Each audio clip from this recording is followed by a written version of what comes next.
Good morning, good morning, good morning. How are you folks this morning? We are getting to sit in the big chair today.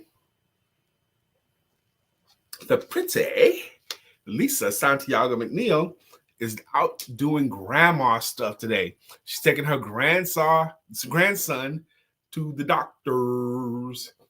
Go see the doctor. Now, if you're of a certain age, when you hear someone say, go see the doctor, you know who I'm talking about. For extra points, who says that? Go see the doctor. Anyway, good morning, Miss Phyllis. How you doing this morning? I have an interesting topic I think is interesting. The importance of networking and connecting. And how do you do it? Why do you do it? Should you do it? Well, what's doing it badly? We're going to talk about those kinds of things. I hope you had a good night as well, Miss Phyllis. So today, again, since this is normally a show run by two people, but we only got one today. So I need y'all to help me. Help a brother out. Comments. More comments, the better the show.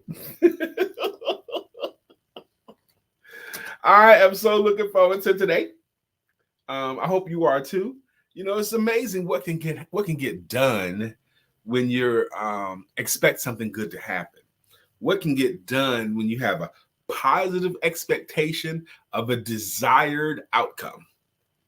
See, now I'm gonna go ahead and tell you, Susan, what happened to Lisa, but I already said it, but I'm gonna say it again. You know, because we're parents. Lisa's a parent, and so am I, and we're also both grandparents. And sometimes grandparents have to do what grandparents have to do. Sometimes we have to do grandparent stuff like take our grandson to the doctor. Sometimes we have to fill in. You know, the child might be busy. They might be at work. So if the grandparents can, they will. And that's what's going on today.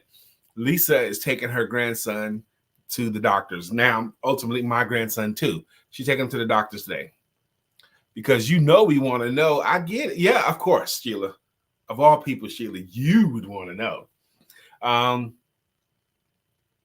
sitting in the wrong chair. You're right. See, Lisa's get this big old chair with the arms on it and everything. I got the little swivel chair, you know. But that's all right. But I do want to talk about some stuff because I think today is an opportunity for Brother Brian to teach some things. I'm gonna do that today too. I'm gonna share some stuff. And some of the stuff I'm going to teach, you guys have heard me say before, but that's okay. I'm going to teach some stuff today, okay? So let me catch up the comments. Okay, Dr. Belly says, grand rising to my favorite, awesome, beautiful family. And she's talking about you guys that are in the comment section. That's what she's talking about. She ain't talking about me. She's talking about Susan Kennedy. She's talking about Miss Phyllis George. She's talking about Sheila Gothard. That's what she's talking about. Susan Kennedy said, this is barely at the beginning. Thank you, of course. I help with my grandchildren. Of course you do. And she also says, so cool. You're right. I am cool. I have some men's meetings today. I have a meeting at 2 o'clock, and I have another one at 7 p.m. today. And but between now and 2 p.m., I've got 100 things to do. Plus, last night I have an opportunity today to be in the coach's room at the Charlotte Convention Center. And I'm still thinking, should I go? Because by the time I get there, it might be 11. And then I'd have to be back here no later than, say, 1:45. So between 12, let's say I get there 11, so that's a whole hour till 12. And another whole hour till 1. And even when I start leaving, I have 2 hours I should spend there. This is another opportunity, Brian. Life rewards us for showing up. More than 50% of the good that happens in life happens just because you show up. Some people think it's as high as 80% of the good that happens to us happened because we just showed up. Not showing up is the easiest thing in the world to do. Not showing up, canceling plans, not going someplace is easy to do. But when we press ourselves, when we make our way, when we do show up, a lot of the wins of life happen. A lot of the winning happens. Susan Candy, thank you for the vote. She goes, I think you should go, Brian. Sister Sheila Gothard says, I'm multitasking this morning. Not multitasking. She's multitasking this morning. I got an invitation to see Kamala, the VP in Greensboro today. I got to get these curls popping, and I'm going. That's right. It'd be so easy for Sheila not to go, but she's going to get her curls popping, and she's going to show up. Man, that's a good idea, Sister Sheila Gothard. That'd be a good idea for me to go too. So, help me out. Should I still go? Because I can come up with justifications for not going. Sister Shirley said, I think you should go, Brian, but I'm only going to be there for 2 hours. Shirley says, I think you should go, Brian K. McNeill. She's probably right. Because even though it's only 2 hours, what can I do in 2 hours? What if I go and only make one meaningful connection? What if I show up and make one meaningful connection? Sister Lena Janelle, good morning. She says, good morning, all. Go where? Well, I'm going to explain it. Susan Kennedy says, Sheila, that sounds like a great day. Amen. Shirley G. Jeanette Wyatt says, good morning to Lena Janelle. She wanted to specifically highlight Lena. And Lena Jeanette says, wow, Sheila. Yes, I want Sheila Gothard to go to see the VP as well. And I want Sheila to take pictures while she's there. Because, we're in a society now. If you don't have photographic proof, it ain't even happened. So, my second cup of coffee today. Last night, Lisa and I had an opportunity to go to a dinner presentation with Dr. George Frazier was there. Pastor Kimbrough was there. A bunch of luminaries were in the room. We even had Michael Roberts Jr. was there. Now, Dr. Michael Roberts Jr. was in the room. Now, this is probably the 4th time that I've ended up in a room with him where I showed up. Now, if y'all don't know who Michael Roberts Jr. is, Michael Roberts Jr. is a billionaire with a B. Billionaire, okay? He owns real estate, yes, but he also owns power lines that the city pays for. He owns an island, okay, where he lets his friends come and have a good time. He owns an island. He's a billionaire with a B. My wife and I spent a day with millionaires. We spent a whole day with millionaires. We did breakfast with them. We did conferences with them. We had lunch with them. We had all kinds of meetings with them, and we had dinner with them. And the whole day with the millionaires was amazing. But one of the things I remember about the day with the millionaire, because there was probably 25 millionaires in the room and 1 billionaire. And the millionaires seemed to cater to the billionaire. These people were millionaires, but they was willing to go get the billionaire some coffee. They was willing to make sure that the billionaire had everything they need. And I was marveling at that, watching. These people are already millionaires. This guy has like 9 insurance agencies, making $900 million a year or something like that. There was one guy he spoke, and they said his income was $900 million a year. And to watch how someone making $900 million a year was treating someone who made $1 billion, it puzzled me. He was still realized, I make a lot of money, but it ain't billionaire money. Golly. And so it was amazing to watch these things go on. But anyway, I was starting to say this is probably the 4th time I've been in a room with Michael Roberts Jr. The day with the millionaire was the first time I met him. And I shook his hand. I got a picture with him there, him and me and Lisa in the picture. And then I met him at another networking meeting somewhere else. And then last year, I was speaking in Atlanta, Georgia, and him and this other guy who's also a millionaire who owns shopping malls in Georgia and Maryland area and might even be in Jersey too, but he owns like malls. He owns malls. So I saw them two walking through the mall in Georgia, and I recognized Michael, so I got all excited. What's up? And they didn't know who I was, but they knew I was really excited about seeing them. And I took more pictures with them then. And then last night, which is probably the fourth time, Michael Robbins recognized my face. He goes, "Hey, man, how you doing?" A billionaire recognized my face. How did that happen? Now, he didn't give me any money. There was no financial remuneration at all. We didn't agree to work with each other at all. We don't have any projects. But I don't know when or how, but I believe his familiarity with my face and with my personality will pay dividends at some point in the future. Lena Janelle says, "Shoot, I'd have catered to him too." Susan Katie says, "Nice connections." So last night we had a really nice event. It was, by the way, the day with the millionaires, we had to spend a lot of money to go. We had to spend more money than I would normally have spent to do something, but we felt it was worth it. And it turns out the money we invested, Sheila, was worth it. I think we spent like $800 a person to go. It was significant. It was like almost $2,000 for Lisa and I to spend this day. It was like $800 a person to be there with them. Now, the money we spent was compensated because they fed us all day, right? So that's probably worth about $800. But it was significant. Having lunch with these guys, having breakfast with these guys, just listening to how they think and the conversations that they have with each other and with us. And here's the other thing too, Lena, that I noticed. And I notice it every time.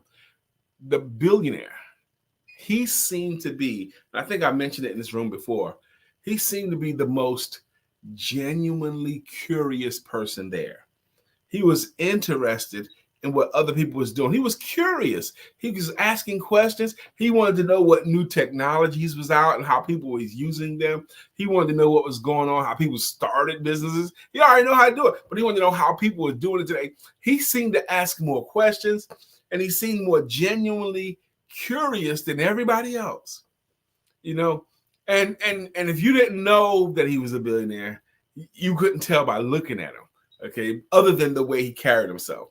He carried himself with supreme confidence. Good morning, Dr. Tina J. Ramsey. How you doing? Thanks for sliding through and saying good morning to us. Sister Lisa Santiago McNeill, she stops by too. She says, "Good morning, baby. Love you." That's right, and I love you back, baby. Dr. Beverly says, "Brian, not showing up can mean several things.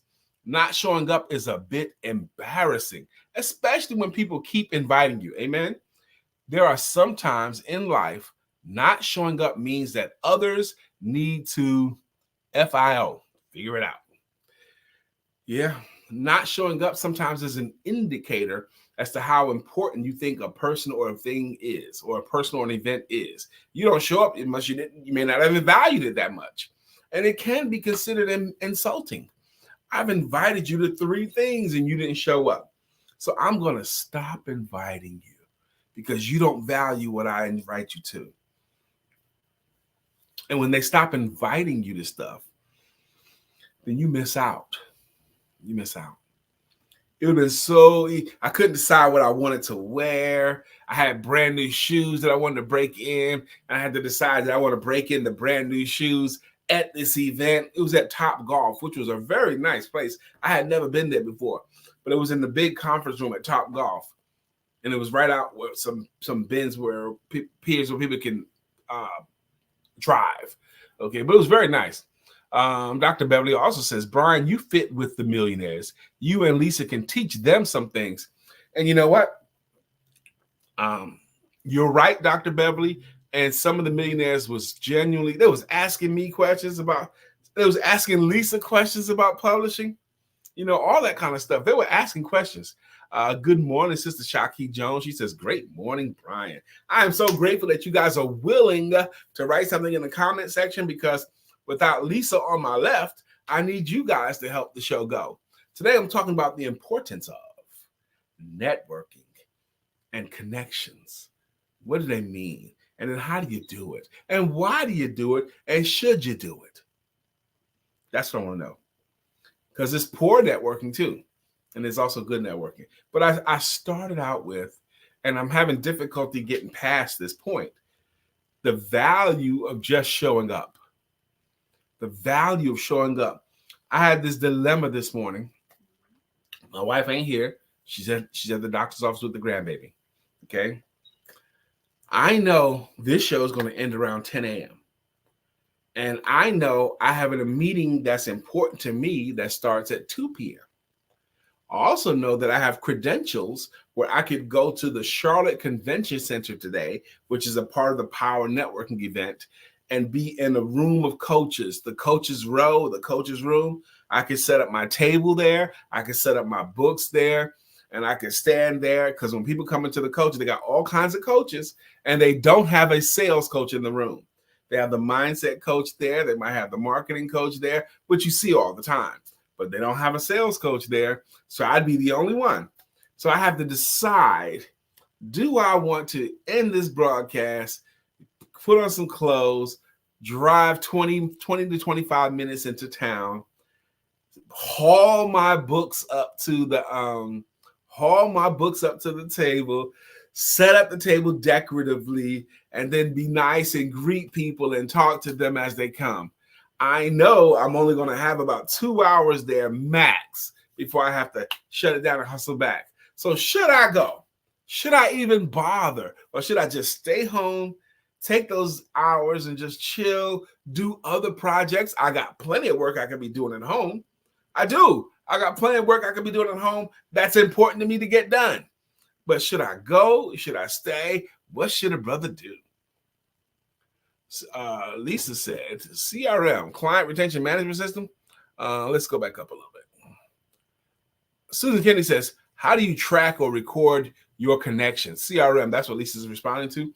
Shaki says, I didn't like networking because I thought of it through poor networking ways. But true networking is amazing. You're right. You're right. Emily says, hi, good morning. Terrific Thursday. Tomorrow is the day. Yogaville, VA, here I come. Well, traveling mercies to you, and I want you to have a phenomenal time. I want you to have a retreat with your Yogaville people, unlike any you've ever had before. I want you to have the most fun you ever had. I want you to come back with amazing stories. Fushina Kirkendall. It's Sister Fushina Kirkendall. You know, if you get Fushina to show up for something, you're doing something right. Because that woman right there is a freaking rock star. In circles that she rolls in, people love Fushina. So when Fushina shows up, you stamped. How you doing, sis? How you doing? She says, good morning. And she says I should pray on it. Susan Kennedy says, but which one, Lisa? No, we don't want to do that one. Because there's so many different CRMs. I always recommend people find one that's easy for you. Some people like different ones for different reasons. Some people just like the color scheme of one versus another. There's so many different CRM systems. There's so many different free ones. There's so many different CRM systems that only cost a little bit of money. So I don't want Lisa to tell you which one to use, and I don't want to tell you which one to use either. I want you to find one that works for you. Sister Dr. Beverly says, hello, Lisa. Shirley says, opportunity always knocks when you network. Interesting point. Susan Kennedy says, thanks to Sister Fushina. Kirkendall says, to God be the glory. I appreciate you and Lisa Santiago McNeill. Yes, yes, yes. Dr. George Frazier was the featured speaker last night, and I probably have heard him speak in person 7 or 8 times. And he's always so nice and always so fun and funny. And he's 80. He's 80. I had a tough time believing it because he don't move like what you imagine an 80-year-old person to move like. He moves different. He still got some suave to him. He does. He's suave and debonair. Now, it's 9:19 already. I hadn't gotten out a point that I wanted to get out earlier. I want to get this point out now. Networking fits into a category. It fits into a category. I'm a big fan of Dr. Stephen Covey's 7 Habits of Highly Effective People. And I believe it happens in chapter 2 of this book. It's early in the book. And he's talking about how people use their time. I probably brought this up on this feed 6, 7, 8, 9 times over the years, but I'm going to bring it up again. but how we use our time. And he breaks it down into categories. He says category one, or quadrant one is what he calls them. Quadrant one of how we use our time is we use our time on things to do that are important to do and urgent. The things that are important to do and urgent to do. They're important to do, and you got to do it right now. The kitchen is on fire. You don't get to dawdle with that. You got to use your fire extinguisher and put out that fire. It's important to put out that fire, and it's urgent to put out that fire. Good morning, Mr. Kenny Tucker. He says, good morning, Brian. I love being here. Though I may be young here, I learned so much from everyone here and know the importance of the company I keep. If I want something different, I have to be around people who are doing different things. Now, Kenny might be younger than me, but he's still wise. That was a wise thing, the way you worded it, Kenny. You're right. If you want something different, you got to do something different things. And the company that you keep, the people in this feed are amazing. I brag on you guys every chance I get. Every place I go, I get to brag on our regular people because you guys are entrepreneurial, you're mature, you're loving, you're supportive, you're wise, and you pay attention to everything. I love it. And it is Kenny. Brother Craig Sapp says, good morning, everyone. Have a great, blessed day on purpose and enjoy it to the fullest. Why does Craig say that all the time? Why does Craig always say that? I'm going to tell you why. I'm going to tell you why I think he says that all the time.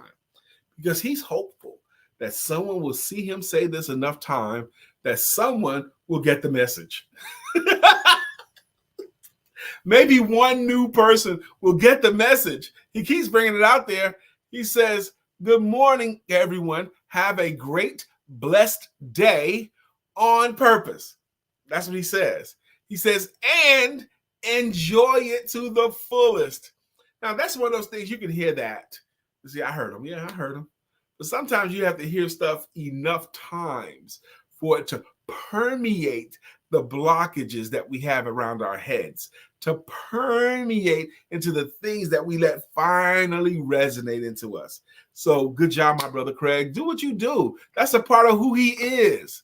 When he yells out, I am the greatest, that does something for him. And I honor and respect that. Susan Kennedy says, Kenny, that was wise. Kenny, I want you to receive it.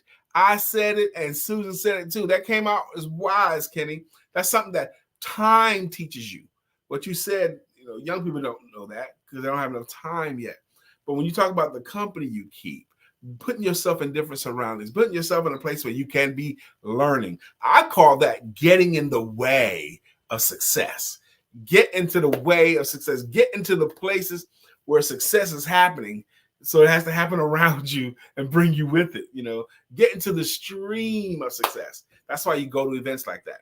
I'm going to get back to my point about the 4 quadrants of time. Let me read Dr. Beverly. She says, this network platform at 9 a.m., Monday through Friday, level me up in business, life, and fun. It reminds me to think differently and to speak carefully. This network platform is fantastic. I don't know if you've heard it. I don't know if you've heard of it, the Empowerment Duo Network family. Thank you, Dr. Beverly, for saying that. And I will say this to piggyback on her. Our strength comes from the collective. We're great because of the collective. This is a great time because of you guys. This is a team effort, a team sport. If one of you core people wasn't here, we would miss you. We need Lena Janelle's content and comments. We need Sheila Gothard's perspective. We need all of you guys. We need Dr. Beverly's as serving as the Empowerment Network historian and police, and we need her wisdom. Thank you, Dr. Beverly. You serve a purpose here, and I appreciate you. So going back to the importance of networking, it goes into a category. Piggybacking on Stephen Covey's 4 quadrants of time. Quadrant 1 are things that are important and urgent. Quadrant 2 are things that are not urgent to do, but important to do. How much of our time are we spending on things that are important to do, but not urgent to do? Exercising is important, but it's not urgent. You don't have to do it right now. Following up with your clients is important to do, but it's not urgent. You don't have to do it right now. There are so many good things that are important to do, but not urgent. Quadrant three of your use of time are things that are urgent to do, but not important. The show is about to start at 9 o'clock, and if you're not there at 9, you're going to miss the beginning. That's urgent, okay? But it may not be important to do. Some meetings are not really important, not urgent. Are urgent, but not really that important. And then the fourth quadrant, things that are not urgent and not important. Quadrant 1 and quadrant 2 are above the line, and quadrant 3 and 4 are below the line. The challenge is quadrant 4, things that are not important and not urgent. We spend a lot of time on doing things that are not important to do and not urgent to do. Like most TV show watching. It's not important, not urgent. The guy who watches Sports Center for the third or fourth time that same day. They've already seen Sports Center once, but it's coming on again. They watch it again and again. That's not important to do. It's not urgent to do, but it took 3 hours to do it. Spending that time. The winning happens in quadrant 2, doing things that are not urgent, but important. Showing up. No one's going to tell you you have to show up to something like that, but it's important to do.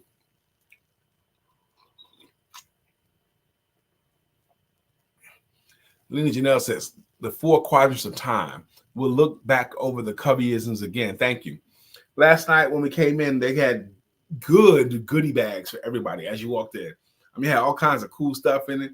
Even had a golf towel in it. Had a lot of cool things. But there was one page, and it was a page full of what they call Dudleyisms in honor of the recently deceased Mr. Dudley. What was his name? Mr. Dudley Sr., the one who founded the cosmetics company and the entrepreneur. But he had these quotes and these things that are attached to his name. So they had a whole page of Dudleyism. Sheila Gothard would know who I'm talking about. And on the back of the page, they had Fraser-isms, George Fraser statements. And they wanted you all to familiarize yourself. They had raffle tickets. And the people that they called out by the raffle tickets had to come in front of the room and tell which one of these Dudleyisms or Fraser-isms meant something to you. And number 27 on the Dudleyisms was for me. And I was loaded for bear. Thank you, Sister Sheila. James B. Dudley. Okay. And you're probably right. But number 27, I was hoping they would call me because I had a whole speech prepared. But number 27 on the Dudleyism list was sell or go to hell. Sell or go to hell. And then it had dash and it said parable of the talents. Okay. That's what it was. And boy, if they had called Brother Brian, I would have went up there and blasted him. I would have said, yes, I do have one that means something to me. Number 27 of the Dudleyisms. Sell or go to hell. Sell or go to hell. I was ready with that one. I was loaded for bear because I would have talked about the parable of the talents. The parable of the talents is in 3 different books of the Bible. It's in the book of Matthew. It's in the book of Mark. And it's in the book of Luke. 3 different people tell that story from 3 different educational levels. Luke was a doctor. He was the smartest one of them. And he told it from his perspective. Why is that story told 3 times? The master is going away. He called 3 of his servants in front of him. I'm paraphrasing right now. He gives one servant 5 talents of money. 5 talents. A talent at the time was a unit of money. And I always find it so interesting how they chose the word talent for units of money. Because some of us have talents today that we don't use for money. But you're supposed to. You're supposed to use your talent to bring in money. Yes, you are. You are supposed to use your talents to bring in money. Good morning, Dr. Deborah Dunstan. I'm always happy when you show up to the room because you special. Dr. Deborah Dunstan, I was looking at some of my old pictures. I mentioned it yesterday, some of our old pictures, and there was a beach trip that we took probably 2018, 2019. We took a beach trip with Dr. Deborah Dunstan and a few other people, and I got all kinds of pictures of Dr. Deborah Dunstan and my wife Lisa and a couple of other ladies in their beach clothes at the water, their swimsuits. Yep, I got pictures of you in your swimsuit, Dr. Deborah Dunstan.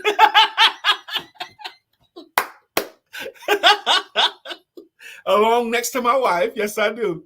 Dr. Deborah Dunstan said, I just read that story in the book of Luke this morning. Look at how our God works. She just read that story this morning. He gives one servant 5 talents. He gives one servant 2 talents. He gives one servant 1 talent. The parable was sell or go to hell. That was the Dudleyism. Sell or go to hell.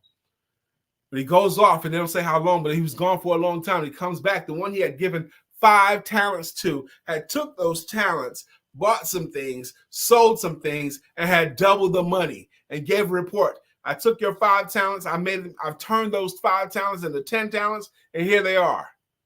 And he was congratulated. Well done, thy good and faithful servant. Enter into the courts, the inner courts, where there's going to be feasting and there's going to be laughter.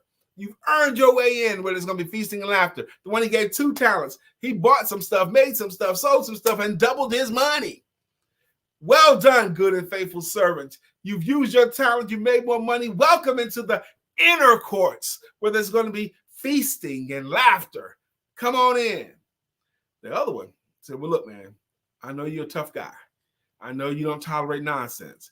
I didn't want to risk losing my talent. So I hid it in the ground, and I still have the same talent that you gave me. Here it is. And the master responded appropriately. You lowly and wicked and lazy servant. He got cussed out.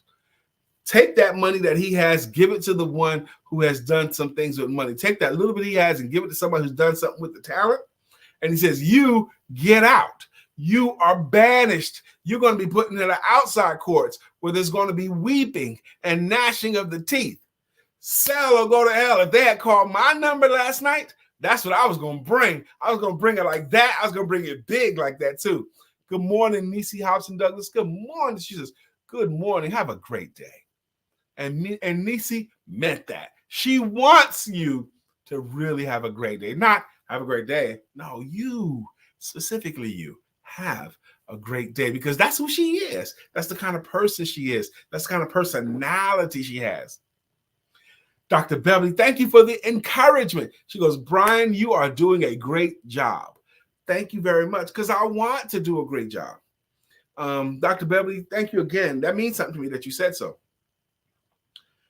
On Tuesday this week, Lisa came in here and she talked about how her husband, she noticed him getting antsy. She noticed for me, I'm her husband, I'm getting antsy because I know I have a very busy week and a very busy weekend ahead of me. So I have to get my head right. And I even told her, said, look, baby, this is going to be a tough week for me because I have to perform all week. I got to be ready all week because it really kicks off tomorrow. Tomorrow at 10:15, like right after the show, I am the opening speaker to the Fearless Fundraising Summit for the for nonprofit organization called Fearless Fundraising. And it's a virtual event, but I'm the opening speaker. They got like 15 speakers in the state, but I'm the opening speaker. And it starts at 10. I'll go live there speaking at 10:15. The event opens up at 10. So right after the broadcast this morning, I'm going to go down to my office and get myself ready because I got to give her a 30 to 45 minute talk virtually. And in a virtual space, it's a different way to command the room than it is in a live space. I happen to know how to do it, and I'm good at doing it. And that's one of the things people typically say in the write-ups about my performance, that he was able to touch us even though it was virtually. So, but I have to get into a headspace where I can do that well. Brother Chef Rev, Mr. George Allen, aka George Allen, says, LOL, the master was mad because the servant didn't make him more money. Message, fire lazy employees. Message.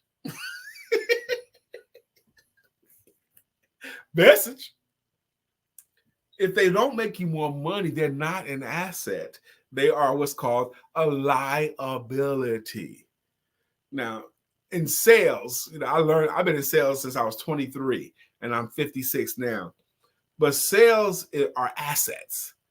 Everything else, the lights, the supplies, the transportation, the salary, the regular hourly rate salaries, those are liabilities. Those are things that you have to pay for that don't necessarily, maybe the hourly employee might not fit, but don't, like paying for the lights, that don't bring you money directly. Sales is the only thing that brings you money indirectly. That's it. Everything else is dependent upon the sale happening. So when you don't make us any money, you're not an asset anymore. You're a liability. I appreciate Mr. George Allen, also known as Chef Rev, for saying so. So, but today, getting past today, I have 2 meetings today. One at 2, and I have another one at 7 p.m. this evening that I want to be good for. Plus, I have this, and then I got like 3 hours to get ready for everything. That's why I was debating. Do I want to press my way and go to that thing where I could be the featured expert in my category, or do I need to save my energy? Dr. Deborah says, true, even fundraising is especially sales. And Dr. Deborah, that's what my talk is going to be. My talk is going to be about how to raise funds, but I'm going to focus on through donors. I'm not going to focus through systems. I'm not going to talk about grants or donations. I'm talking about getting them from individual donors. That's what my talk is going to be about. Lena Janelle says, what's up, Chef Rev? And my Keenan, wait a minute, let me get it right. Let me get it in my Keenan Ivory Wayans voice. Message.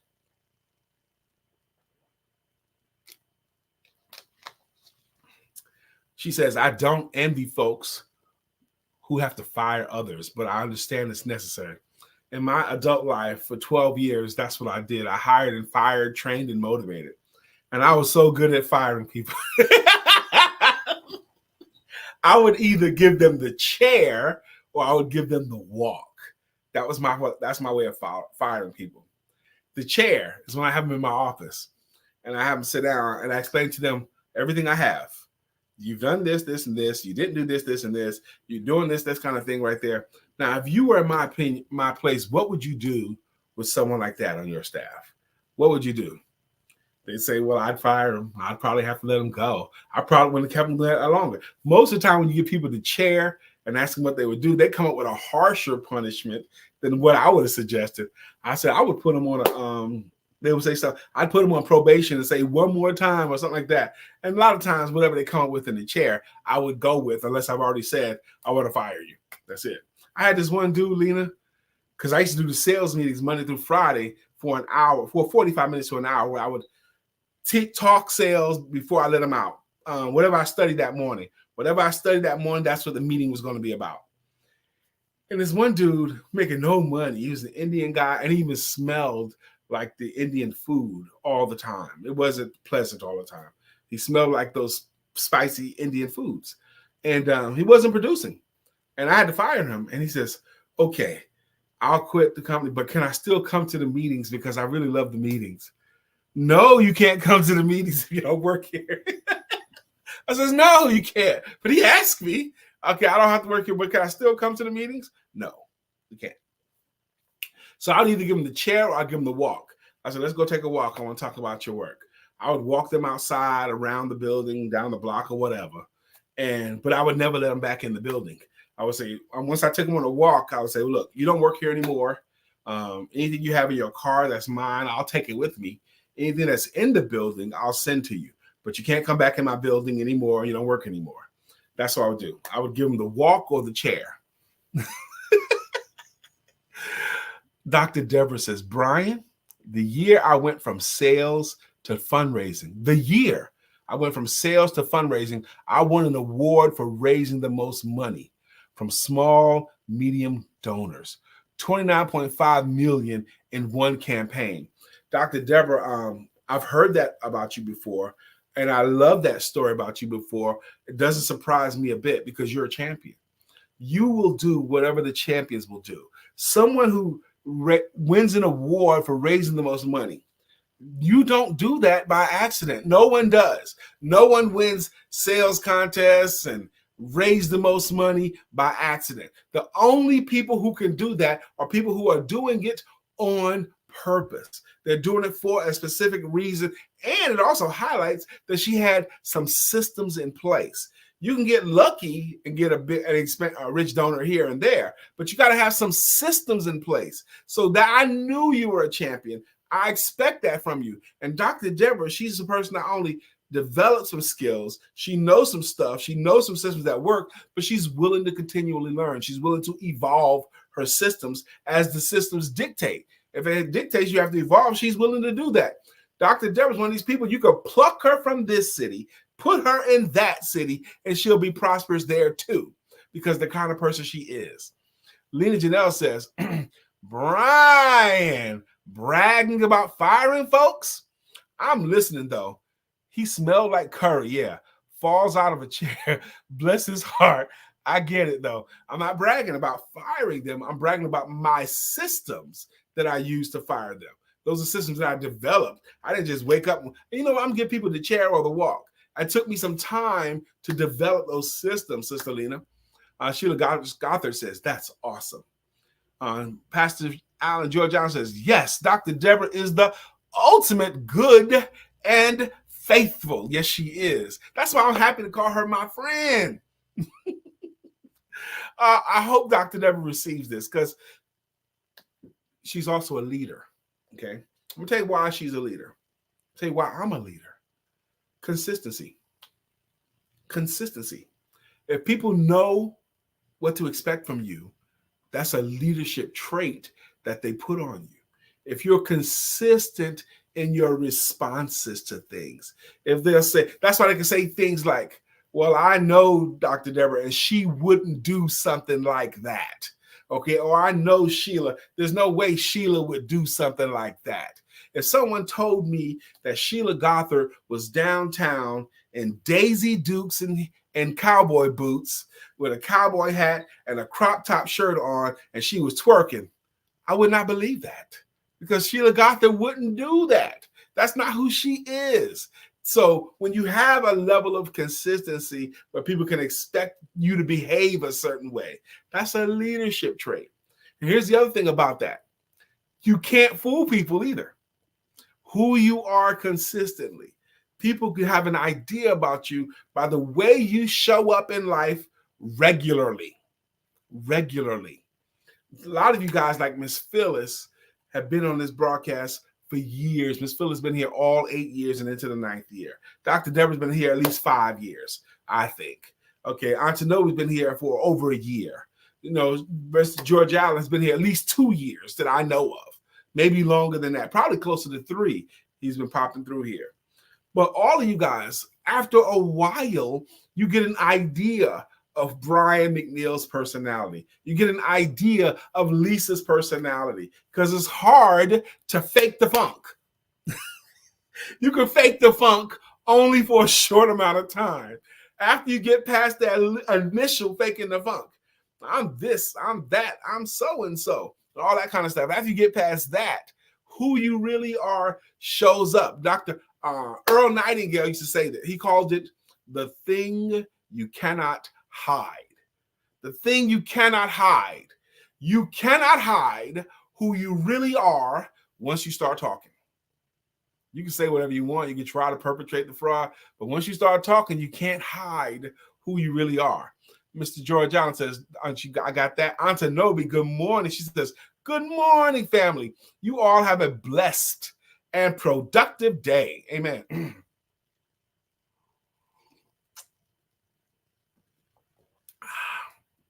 What? Dr. Deborah, thank you for this praise report. She says, I am so excited. I helped to get 2 of my clients claiming in Charlotte to Capitol Hill to advocate for their nonprofit mission. What? Could they have done that without her help? Maybe. But were they able to do it better, more effectively with her help? Most likely. You should be excited. Good job, Dr. Deborah. What? Dr. Carolyn Stevens is in the house. She says, good morning, Brian. Good morning to you. You honor us by being here, Dr. Carolyn. Dr. Carolyn's another one. She's been there. She's done that. She's got the t-shirt. She's got the hat. She's accomplished some things, and she chooses to spend some of her minutes with us. What an honor. Shirley Jeanette White says, I have almost been here for 2 years. I believe you. And Shirley, you didn't meander in and you didn't ease in. The first day you got here, you was here. Shirley was here from the beginning, contributing from the beginning. Lena Janelle says, props to Dr. Deborah. I'm teasing you, Brian, about bragging about firing, but you did look very gleeful when you told the story. Dr. Carolyn says, today is a great day. She's saying that as a declaration. Notice she's not saying, I'm hoping today will be a great day. Now, there are people like that. There are people like, how you doing? I don't know. We'll see how the day goes. They don't know how they're doing yet until, or they can't determine if it's going to be a good day or a bad day until they get around somebody and see how they act around their employees. They don't know if their day is going to be good or bad because someone might cut them off in traffic and that make it a bad day. Or they might be in a traffic jam. That makes it a bad day. Or Carol in the office might say something slick. Okay, that makes the whole day bad. Or you can take what Dr. Carolyn says, make the declaration, says today is a great day, and decide to make it so. James Sutton Jr., he says, good morning, sir. But I'm so happy that you're here, James Sutton, because I want to say thank you. James Sutton is another man I met probably in 2017. I think that's when we met, because we were where we were living, we were hosting networking meetings on Friday, and he was another person. Certain people like James Sutton, and I've told this story a bunch of times, but the first day he got there, he showed up to be in a network meeting, and he looked around, saw a place where he could be helpful to me and Lisa's mission, and he started helping right away. That's what Lisa did when I first met her. She saw a place where she could be helpful and started helping me right away. So James Sutton, the reason why I want to thank you, James, is you're a testimonial on my book. Your testimonial on my book. James Sutton wrote a testimonial on my book, Mastering Sales Language. And Amazon agrees that James Sutton's testimonial was the most impactful one, the most important one, the most featured one. Okay. They list his testimonial top of the list, and his testimonial gets read the most. James, your testimonial, wow. Thank you for it. Thank you, thank you, thank you. It means something to me, and I want to say thank you. Uzama says, late, but here. You're not late, but I'm glad you're here. James Sutton also says, some claim bad days before good days. If you get out of bed and miss the floor, stay on your knees and pray. Imagine that. Thank you, sir, for submitting. Shirley Jeanette Wyatt says, every day is a great day because I'm alive and I am grateful. Life rewards gratitude. Look at the time. I'm going to have to finish the comments and get to the greeting songs, and y'all have to help me because Lisa's not here today. James Sutton also says, nothing but the truth. And he's talking about the truth that he wrote in testimony of my book. We've been saying it over and over again. This is a really good book. It's very thin. It's probably only about 30, 32 pages of content. It's technically 47 pages in the book, but it's impactful. We have been telling people that we're running the flash sale. You can get this book for $3.99 up until the 11th. Well, the 11th is here. So midnight tonight, this book goes up to $14.97. If you feel like you might want to get the book, get it for the sale rate. I want you to get it for the sale rate. Several of the people who wrote testimonials said this book should have been, people should buy it for their companies and give one to all the staff. Several people have bought 7 books at a time, 10 books at a time, 5 books at a time. They have. Dr. Carolyn bought it. Those of you who have bought the book, selfishly, I want to ask you for a picture of your pretty face with the book. That's what I want. Or Dr. Jacqueline got on the phone with my wife yesterday, said she's going to record a video. I want all that stuff. That helps me, if you will. I'm not making you go to work. I'm not asking you to go to work for me. But I'm asking you if you would take a picture with the book, because your face is the best marketing. Your face with the book is the best marketing. If you're willing to go in like James Sutton did and write an Amazon review. Amazon puts up books for lots of different reasons. One is with sponsored. You can pay to have them feature your book. But some books get featured who are not sponsored. There's a bunch of books that get featured not sponsored. How do they get featured even if they're not sponsored? Because they have enough 5-star reviews. If you get enough 5-star reviews, now right now I only have 5-star reviews, and that's what I want.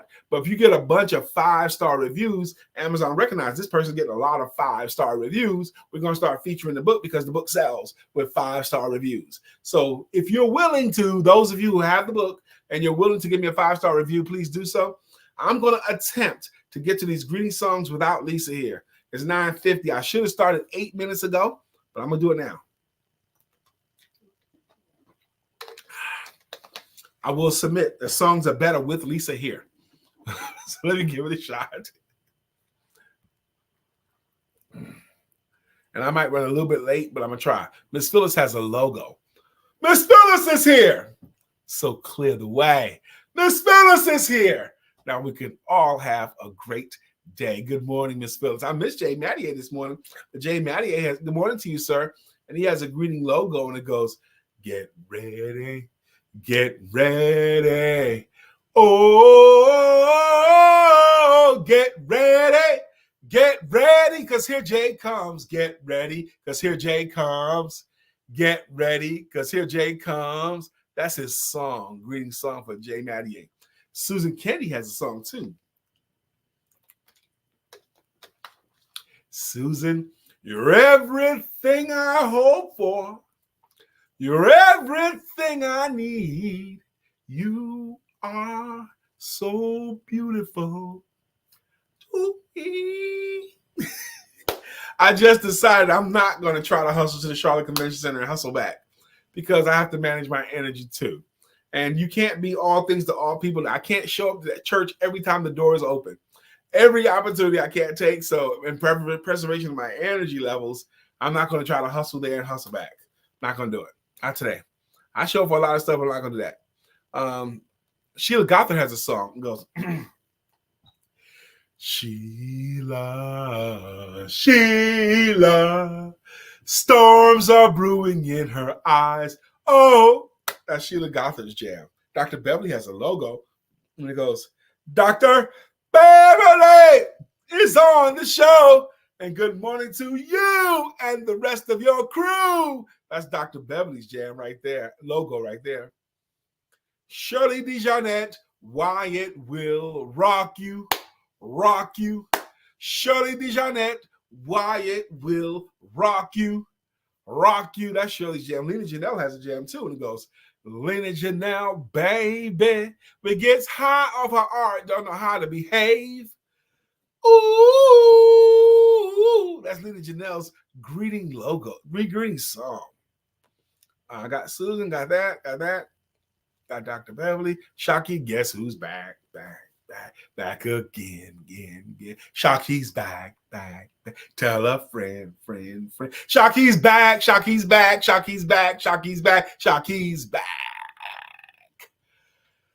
I created a monster. That's Shocky's greeting logo right there. We don't have a song for Lisa. Emily Nelson. Oh, Emily. And you came and you gave without taking. Oh, Emily. Let's find a jam for Fushina Kirkendall. She deserves one. Okay. I love her name, by the way. Fushina Kirkendall. Let's find a jam for her. Me and Fushina was cooling at the Palladium. I seen this all-world cover, girl. I said, hey, lady, that's some Rakim. You know, me and Fushina was cooling at the Palladium. I don't know. I'm working on it. Kenny Tucker. Kenny